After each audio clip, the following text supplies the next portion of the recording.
À Madagascar, Andry Rajoelina rompt enfin le silence 3 heures après l'heure annoncée. Le président a pris la parole lundi soir sans annoncer sa démission.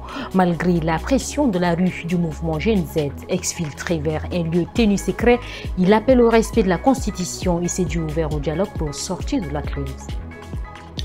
En France, Nicolas Sarkozy va être incarcéré. L'ancien président condamné à 5 ans de prison, dont 2 fermes pour association de malfaiteurs, doit être écroué le 21 octobre à la prison de la Santé à Paris. C'est une première dans l'Union européenne pour un ex-chef d'État toujours en attente de son procès en appel.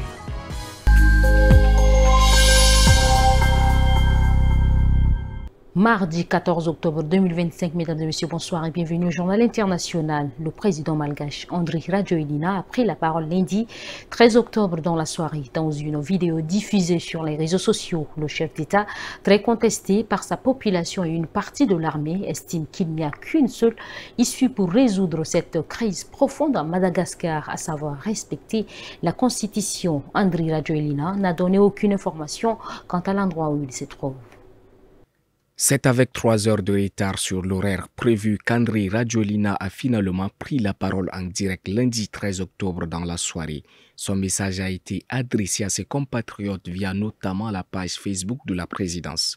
Contrairement aux annonces, le message du président n'a pas été diffusé sur la chaîne de télévision nationale. Observe RFI à Antananarivo.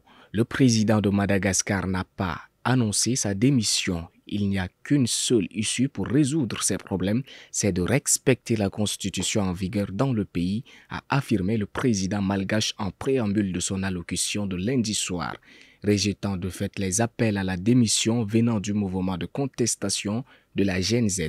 Si on ne fait pas ça, la pauvreté va empirer, explique-t-il. Le président de la République malgache affirme par ailleurs que des troupes de militaires avaient eu l'intention de commettre un coup d'État dès le 25 septembre, date du début des protestations et d'attenter à sa vie selon ses informations. Cela ne m'a pas empêché de rentrer au pays, poursuit Andry Rajoelina, qui était alors à l'Assemblée générale des Nations unies.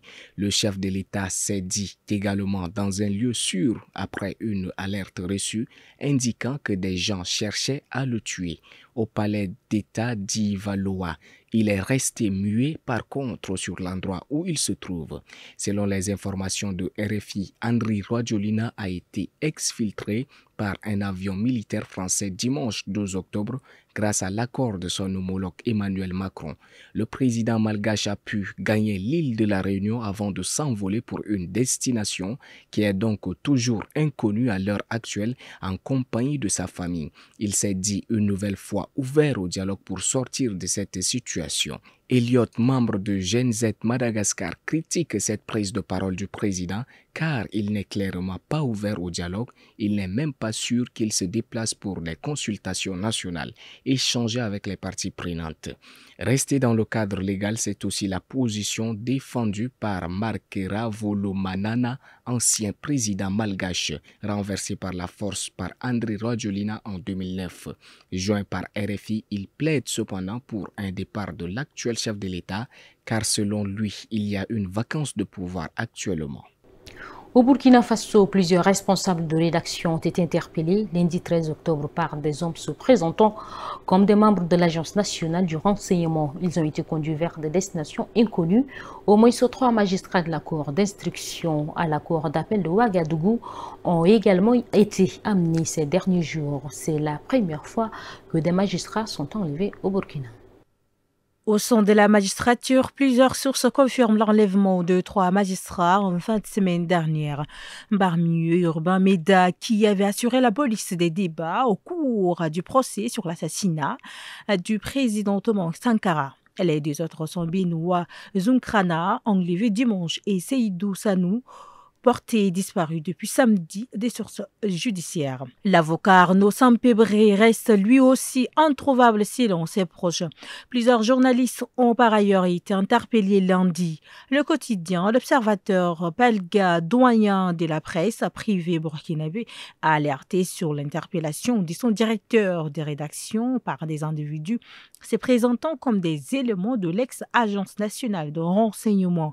Selon la rédaction, il a été immédiatement embarqué à bord d'une fourgonnette vers une destination inconnue. Les journaux d'hier sont nouvelles d'Ousseynou Ilboudo, même scénario au journal Le Pays, autre quotidien privé.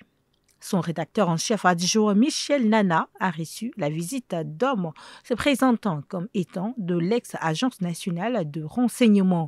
Alors qu'il était en conférence de rédaction, lui aussi a été conduit vers une destination inconnue. Soupçonnés d'être les auteurs d'une opération immobilière jugée suspecte par l'agence anticorruption du Sénégal, Aliou Sall et sa femme ont été remis en liberté moyennant le paiement d'une caution de 240 millions de francs CFA. Ils ont toutefois été inculpés de blanchissement de capitaux et d'association de malfaiteurs.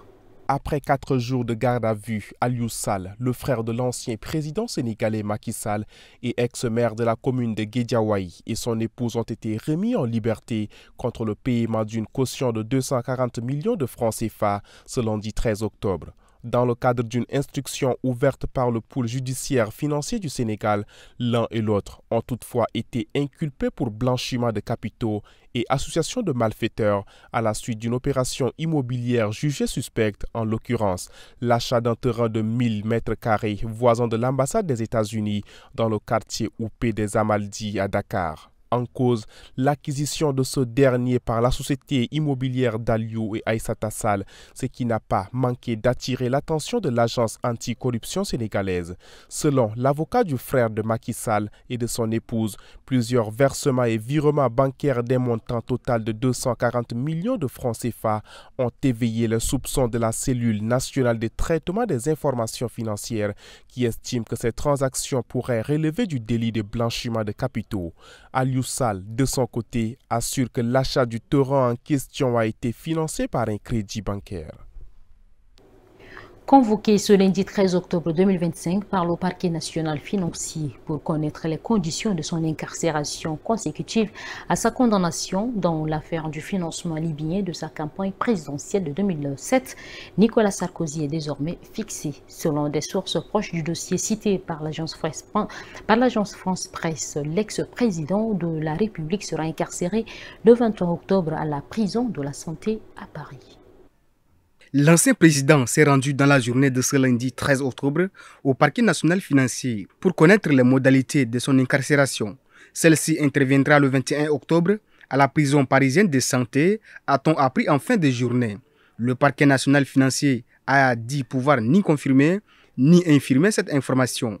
L'avocat de l'ex-président, Maître Christophe Ingrand, ne s'est pas exprimé non plus. L'ancien champion de la droite va devenir le premier ex-chef d'État, un pays de l'Union européenne à aller derrière les barreaux. Dès son entrée en prison, la défense de Nicolas Sarkozy pourra déposer une demande de mise en liberté devant la cour d'appel. Celle-ci a un maximum de 2 mois pour statuer sur cette demande.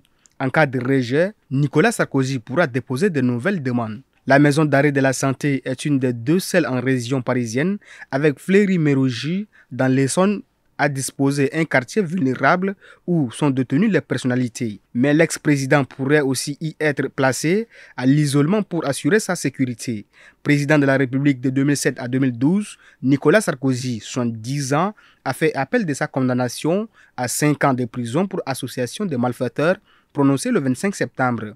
Un nouveau procès se tiendra donc au cours des prochains mois devant la Cour d'appel de Paris. Mais sa peine étant assortie d'une exécution provisoire, elle n'est pas suspendue dans l'attente de ce nouveau procès. Lors de son premier procès, des proches de l'ancien chef de l'État ont été jugés coupables d'avoir servi intermédiaire pour lui permettre de recevoir de l'argent du régime de l'ancien dirigeant libyen Mouammar Kadhafi pour financer sa campagne victorieuse à la présidentielle de 2007. Nicolas Sarkozy a cependant été lui-même relaxé des accusations de recel, de détournement des fonds publics, de corruption passive et d'infraction au code électoral. Il a toujours plaidé la thèse du complot dans cette affaire pour laquelle il a été mis en examen en mars 2018. Contrairement aux 2 autres condamnés avec mandat de dépôt dans ce procès, l'intermédiaire Alexandre Djouri et le banquier Wahib Nasser, Nicolas Sarkozy, qui a toujours répondu aux convocations de la justice, a bénéficié d'un relais avant son incarcération pour prendre ses dispositions professionnelles. Le 11 octobre 2025, devant la communauté congolaise de Belgique, le chef de l'État de RDC a assuré que la main tendue à son homologue rwandais pour faire la paix des braves dans l'est du Congo et qui a été rejetée par Kigali n'est pas qu'une faiblesse. Félix Tshisekedi a en outre assuré s'attendre à une offre en retour de la part du Rwanda. Suivez. À Bruxelles samedi, devant la communauté congolaise, le président congolais a tenu à défendre sa démarche de paix avec les Rwandais malgré les projets par Paul Kagame de sa main tendue. Le chef de l'État de RDC dit désormais attendre une offre de Kigali, convaincu que sa proposition de dialogue a troublé, mais finira par faire réfléchir le camp rwandais. C'est ce que vous devez savoir, c'est que faire la paix, ce n'est pas une faiblesse, a-t-il débuté. Et croyez-moi, je suis très loin d'être faible. J'ai réussi à le prouver à plusieurs reprises. Si aujourd'hui on parle des sanctions, si aujourd'hui on parle de dialogue, de médiation, que ce soit africaine ou autre, américaine et qatarienne, je crois que c'est grâce quelque part à ce que j'ai fait aussi, ne fût-ce qu'un peu, il insiste. Donc ce n'est pas du tout une faiblesse, au contraire c'est une noblesse de savoir faire la paix des braves. Je l'ai proposé, j'attends la réponse, je sais que ça a troublé. Je ne tiens pas compte de ce qui est sorti. Je sais qu'ils vont réfléchir et ils vont me faire une offre. Et c'est ce que j'attends. J'ai dit le président congolais avait appelé son homologue rwandais à avoir le courage de travailler avec lui pour faire la paix des braves. J'ai dit le président congolais avait appelé son homologue rwandais à avoir le courage de travailler avec lui pour faire la paix des braves dans l'est de RDC lors d'un forum diplomatique à Bruxelles auquel participait également Paul Kagame. Une invitation rejetée par le ministère rwandais des Affaires étrangères Olivier, qui a fustigé du cinéma politique. Parallèlement au processus de la paix de Washington entre RDC et Rwanda, des négociations sous médiation du Qatar sont en cours depuis plusieurs mois entre Kinshasa et le groupe politico-militaire AFC M23. Région riche en ressources naturelles et frontalières du Rwanda, l'Est congolais est en proie à des conflits depuis plus de 30 ans. Les violences se sont intensifiées entre janvier et février avec la reprise par l'AFC M23 soutenue par Kigali et son armée des grandes villes de Goma et Bukavu. Mesdames et messieurs, ainsi prend fin cette édition. Merci de l'avoir suivi. L'information est en continu sur Tchad Info.